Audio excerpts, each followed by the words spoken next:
What's up, guys? Thanks as always for supporting the show. It would mean a lot to me if you would take a second to scroll down and hit that subscribe button so you don't miss any more of our videos. Also, make sure you follow us all over social media so you don't miss any of our content or show announcements. All right, let's move on to Pelicans-Warriors. Another game that had a really interesting back and forth flow. The Pelicans take a 20-point lead early in this game. Just an obvious gap in firepower to start the game. The Warriors guards that were being aggressive early. So like Buddy Hield in the early part of the game, he just was missing shots. But then really Brandon Podziemski and Jonathan Kuminga in the tail end of the first quarter were really playing a lot of one-on-one. And if you're going to get into like a singular firepower contest with the Pelicans, when you have Andrew Wiggins and Steph Curry in street clothes, you're going to lose that battle. And they did early. Like Brandon Ingram and Zion Williamson and CJ McCollum had 24 points in the first quarter. As a team, the Warriors only had 14. They were just really getting cooked on one end of the floor and just not generating quality shots on the other end. They were down by 20 in the early part of the second quarter.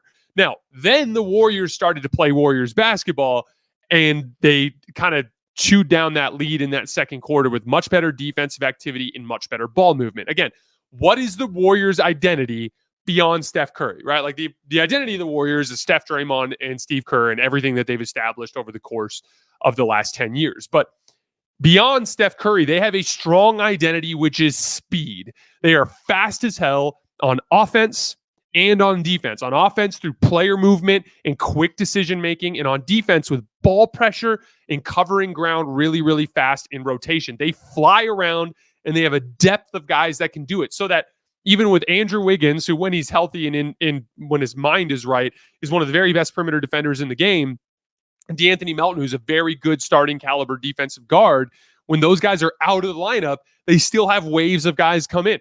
Here comes Lindy Waters. Guess what? He's really good. Here comes a bigger Moses Moody.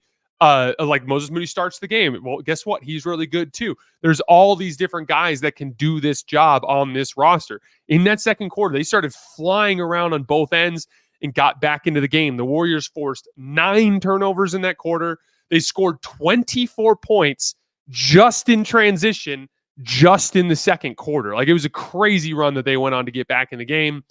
Then going into the second half, Steve Kerr makes a really interesting call. So like, one of the things that happened in the first quarter is Buddy Hield was missing, and Lindy Waters comes in and kind of has a really good shift. Like, he's aggressive shooting the ball. His first bucket, like just cutting, moving without the basketball. He cuts out of a split cut on a post up and gets a wide open layup. He just looked like more aggressive and he looked comfortable. So Steve Kerr makes this decision. He benches Buddy Hield to start the second half and starts Lindy Waters, and it worked out literally perfectly.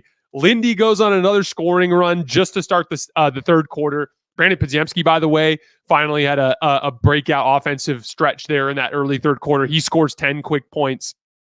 Jonathan Kuminga comes in the late third, has a really nice run. He had a driving left-handed layup by Herb Jones. He had a pull-up 3 in a ball screen, I think, with Kevon Looney, if I remember correctly. And then he has this crazy sequence where he gets a block at the rim, secures the rebound, runs the length of the floor, and throws a beautiful lob to Trace Jackson Davis at the rim. So he goes on this individual run.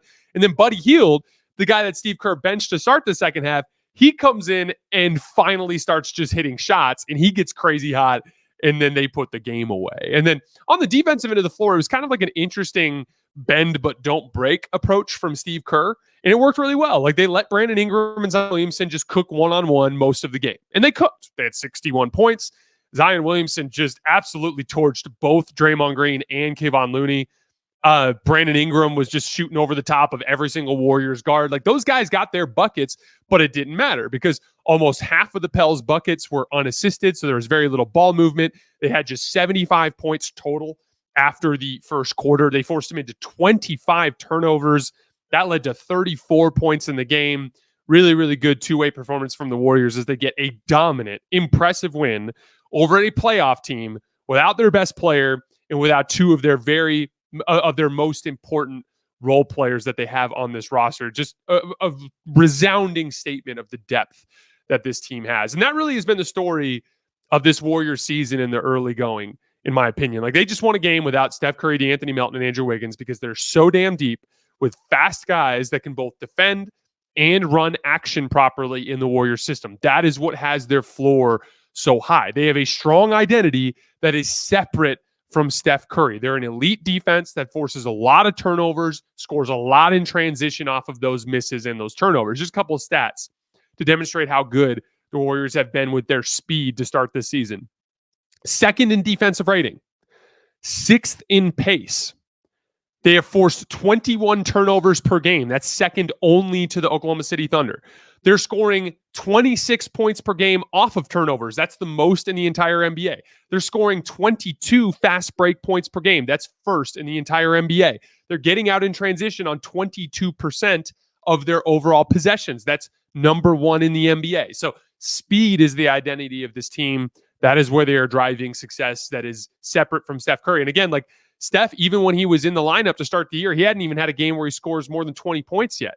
If Steph actually manages to rejoin this system and to reach a level closer to what he was at 2 years ago, and they hit on a trade, you bet your ass this is a team that can make some noise. That they are much better than I expected them to be this season, and they're showing it here in the first few games. And again, the depth is the important piece. You just saw, if you have the ability to drop 2 role players in a trade, or maybe even 3 role players in a trade, but you bring in a high-level firepower piece, they have the depth to still have quality role players around them, which is such a luxury.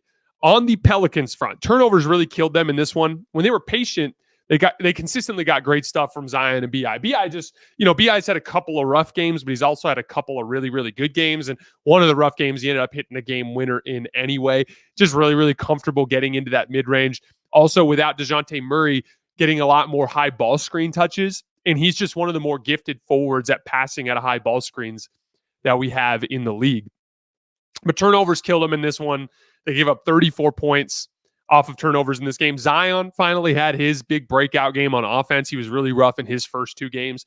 Both Draymond Green and Kevon Looney were hopeless against him. It was interesting how he attacked both guys too. Like with Looney, it was aggression in a straight line, just go to the rim and get a bucket. And he was getting a bunch of buckets like that.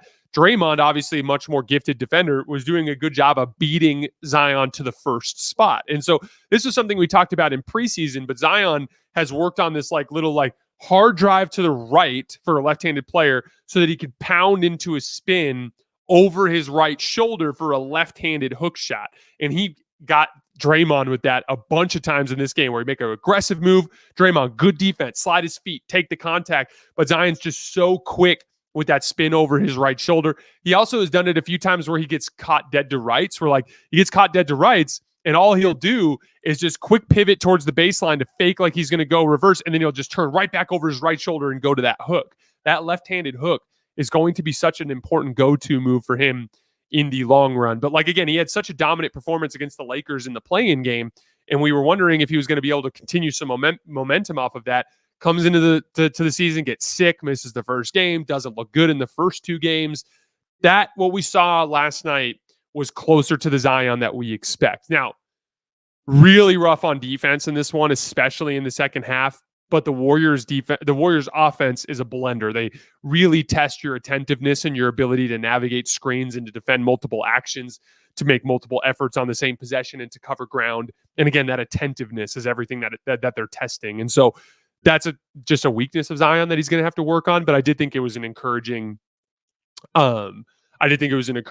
offensive performance for Zion. They're 2-2 right now. They beat Chicago on opening night. They beat the Blazers on that crazy game in Portland where Brandon Ingram hits the game winner over Anthony Simons, and then Zion has that crazy help side defense block. But then they got blown out by the Blazers, and then they got blown out by the Warriors without Wiggins and Steph. They're 22nd in offense through 4 games, 18th in defense. Hard to read too much into these results, though, because the DeJounte Murray trade, and I really like DeJounte Murray. When he's healthy, he's going to help this team. But with him being out with the injury, I think he's going to be out for the better part of 6 weeks. That really sapped them of depth, right? Dyson Daniels is a really good player, specifically of a very valuable archetype, which is that defensive guard that can pressure the ball, fly around in rotation. He's off to a good start in Atlanta. Larry Nance is better than any center you have on the roster right now. Yves Missi had a couple nice plays today. He met Jonathan Kuminga at the rim, had a really nice block, had a good offensive rebound putback. He's got some potential, but he's got a long way to go. And Daniel Tice is a stretch 5 that doesn't really hit threes the way that stretch 5s usually do. So I think they're going to hover around 500 or maybe even a little below 500 until DeJounte Murray gets back, because they're just not as deep. not very good defensively on that front line, and they need to be so good on the perimeter to make up for that, and they're not going to be until they get DeJounte Murray. I think it's Jordan Hawkins was the last guy I wanted to talk about. He's shooting the ball really, really well this year, but obviously Golden State really pressures the ball and contests really well. He had trouble breaking open against Golden State. That's a good example. Like Jordan Hawkins, good player, brings some of that movement shooting, has been helping with the Trey Murphy absence. But the reality is like he's got a certain athletic limitation that he's going to run into when he runs into teams like this. That's where it's like, man, if DeJounte Murray's in this lineup, he can kind of help hang in these super athletic environments, slots everybody better. Now your best guard is guarding DeJounte Murray instead of CJ McCollum. Now maybe CJ McCollum has a better night. Like there's just a lot that can go wrong when you make a depth trade, like you trade depth for a star and then that star gets hurt. It just is going to cause a lot of problems for you.